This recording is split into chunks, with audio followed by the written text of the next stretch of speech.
Right, my battery's just gone, so I'm on the next battery now. And it's just as I'm coming through these two boulders, which the pathway cuts through the middle of. And I'm just going to continue along now, going towards Planky Mill campsite from Stoward Gorge here. Now Stoward, you know, if you pronounce it the way we would say S-T-A, Star Ward, it's not what we pronounce as Stoward. That's S-T-A-W-A-R-D, Stoward. But Stoward Peel Gorge. So when you come here, you come to Allen Banks and Stoward Gorge official car park to come along here. And you walk along these paths from Planky Mill's campsite.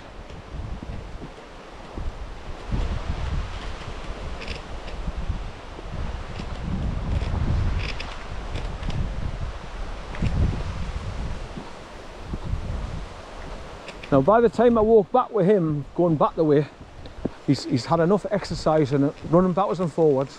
Hopefully he'll slow right down and he won't even nick off and go up ahead. He'll just probably stay close to us. Hopefully, so he doesn't cause another bloody heart attack after running ahead and going down an embankment, steep embankment like he did earlier.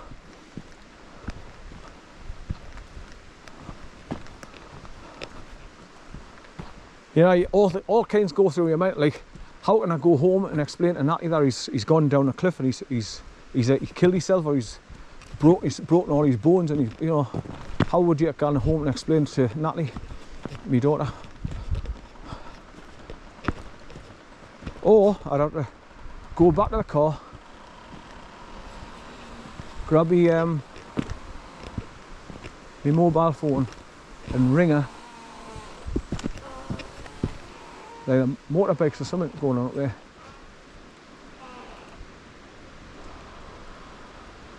Right, so this is the first of two boardwalks that you go over on the way to Planky Mill.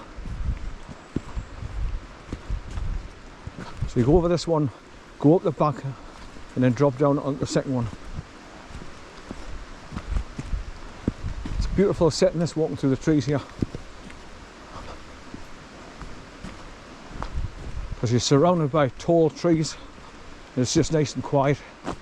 There's a bit of a breeze, but that little stream's coming all the way down from up there. It's coming down here and it's going to meet the main river down there. It's just trickling in very slowly. Right, up this steep bank and then up and over and down over the next one. All right, son, come on. Good boy, son, good boy. Where's your stick? Yeah, get a stick. Yeah, what's this? Get a stick. Get out here. Get him.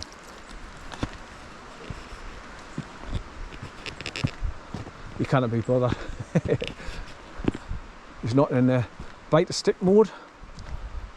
You soon tell when he is, because he just darts and goes pick them up and start chewing them the life out of it.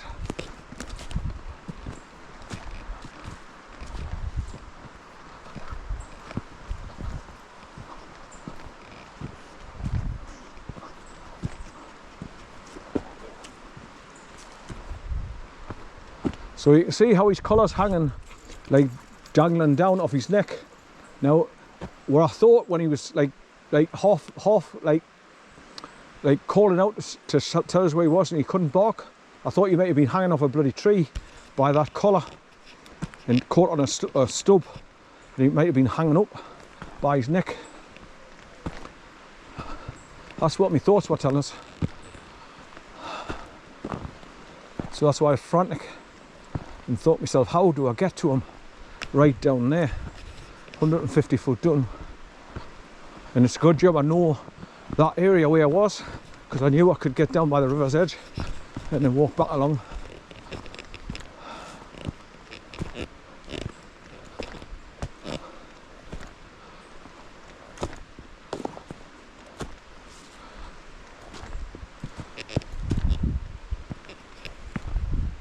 Right. This is where you drop down over the second boardwalk, just as steep. So I've got all this to do coming back, so that's why I'm going to take a sit down somewhere at Planky Mills and just eat me 2 oranges and get a rest.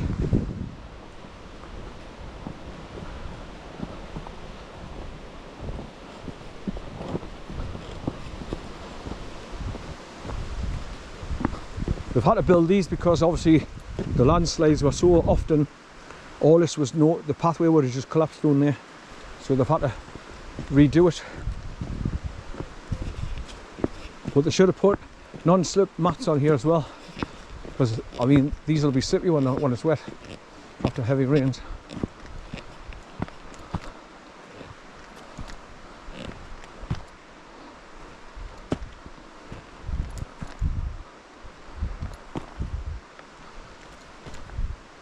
They're new, they've just been sawn to length just recently.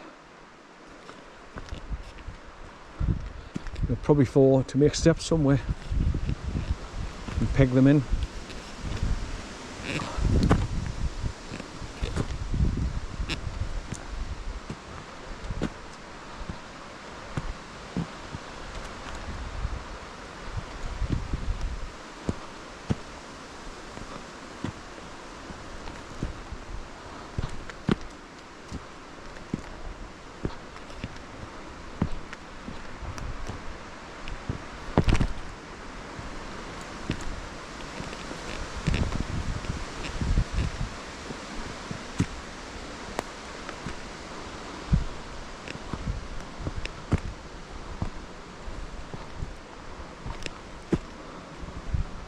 So I think after these winds have blown all the trees, a lot of the water has dropped down off the canopy, so I'm not getting heavy droplets of rain coming down on my head now like I was at the beginning of the walk.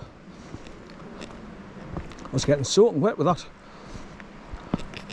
All the water dropping down on my head.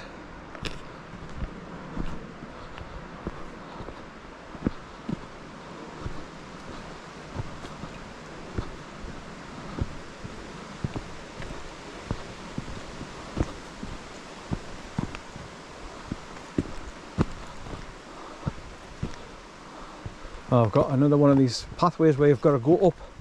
It's steps and they've got logs to strengthen them so you can step up.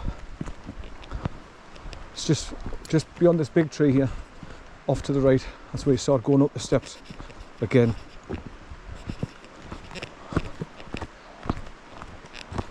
Bear, come on son, Bear.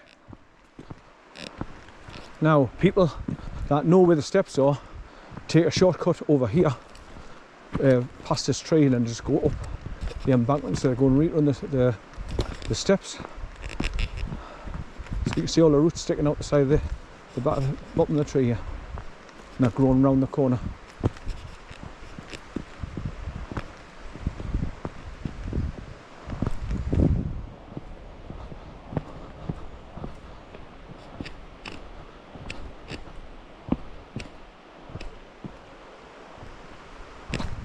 Bear, come here son. Hurry, Bear, come on. He's done it again. Come here, Bear.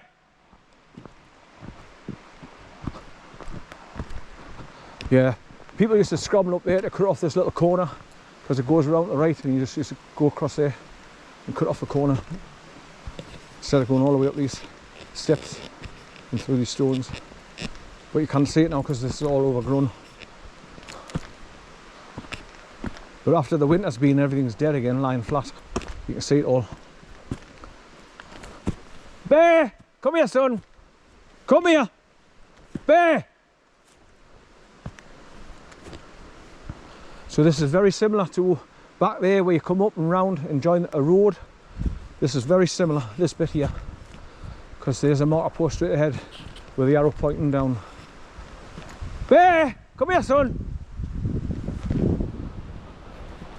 Bear, come on, come here, come here. There he is. Come here, come on, where you been you? Come here, down here. Wait there, you bad dog. Hi, come here. Nice high steppers again. Come here, I've got enough to worry about without worrying about you. Hi, come here. Come here, wait there, hi, wait.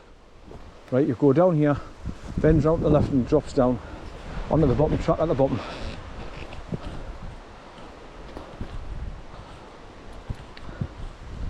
and off to the right it's fenced off, no through road basically. Going up there.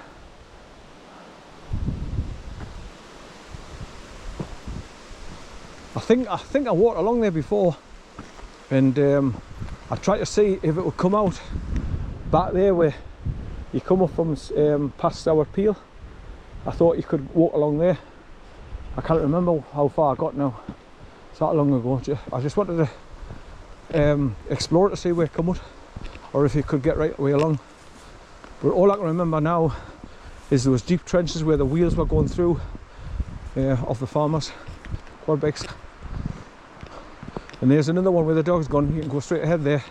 That's an old track. That's inaccessible.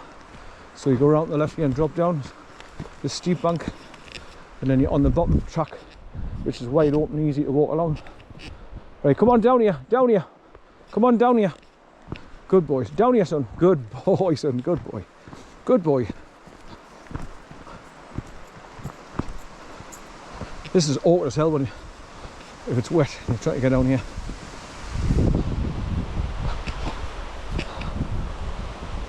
Right, so as we get towards the end of this track here on the bottom, that's where you come across the gate that you go into the fields where Planky Mill's campsite starts from. But that's where normally the sheep and sometimes a couple of horses. So as I approach the gate, I'm going to have to put him on his leader until we get along the fields to see what's actually in the fields. If there's no sheep or horses, I'll be able to lure him up again. Right, this is where you've got to be slow, because if you stand on a rock and it moves under your foot, it'll send you straight over.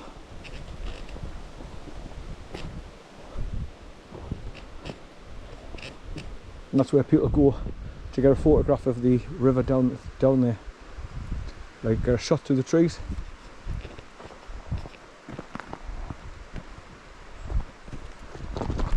Now when it's been raining heavy, this bit of the track going down this hill here is just absolutely matted in water and soft mud. It's like a river of mud, so you've got to try and keep to the left or the right as best you can to get past it all.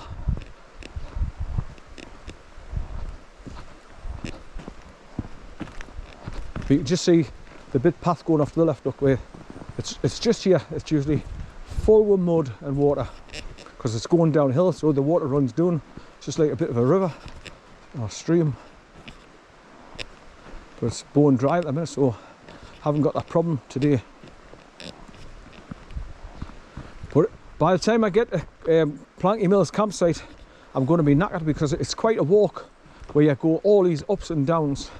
So I think the signpost at Planky Mill's campsite points this way to say CUPOLA Bridge, but I can't remember how far it says it is. I think it says 2 miles, but I think it's longer than that. By the time you go round and round and round and up and down, feels like you've done 10 miles. Right, so there's a bit of an island here where the water creates 2 pathways going off. And normally there's a big puddle of water just here where it runs down and settles there. That's why people have gone off to the left and created that second path to get past this big puddle of water and mud here. Right, so we're nearly at the fields to go across the Planky Mill's campsite. But you can see where this is normally mud and water, and this little patch here. Good boy, son, where you been? Good boy, son, good boy. I'll let you go in the river and you go get a drink when we get there. Do you want to go and get a drink, son? Go and get a drink, good boy. So I'll give him his half tin of dog food and 2 big handfuls of biscuits before we set off this morning as well. So, but by the time we get back home, he's starving because he eats like a bloody horse. Eats me out of the house and home, to be honest.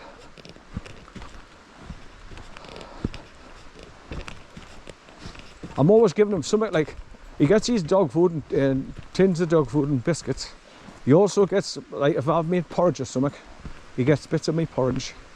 He loves slices of dry bread, so I got in the cupboard and give him a slice of dry bread and he just scoffs it down.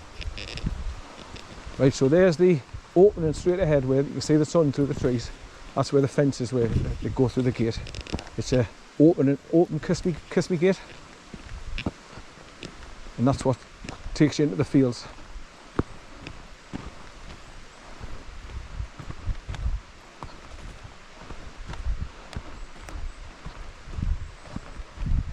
Right, so before I go through the kiss me gate, I'll be looking ahead over the field to see what's in it. I don't think there'll be anything in the first field. It's usually the second, or like the middle field where the sheep are. But like I say, if he's been turfed off this campsite, I don't know if they'll still be using it for grazing sheep if it's closed down, because I think they must have, like I say, when I came down here one time, I actually filmed it and took pictures of the drugs unit coming. They were all dressed in blue uniforms with police on their back, and they were going through all these barns and that. So they must have had a tip off that he was growing his own drugs or something. And if he's been caught, that's why the campsite was closed for weeks on end. So I don't know if it's reopened again now. And that's part of the reason why I've come along here, just to see.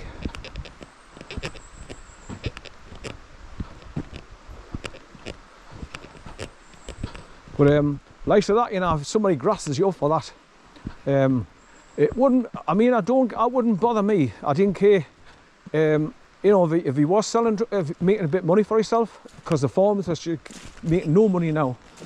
So if he was trying to just make a little bit on the side, good on him, that's it. But I wouldn't go up my way to go and snitch somebody up. Because the government take everything off you anyway through tax, and re-tax, and tax your car, tax your house, tax your property. Yeah, even when you die, they tax you and take any inheritance off you. So basically, if you can get something back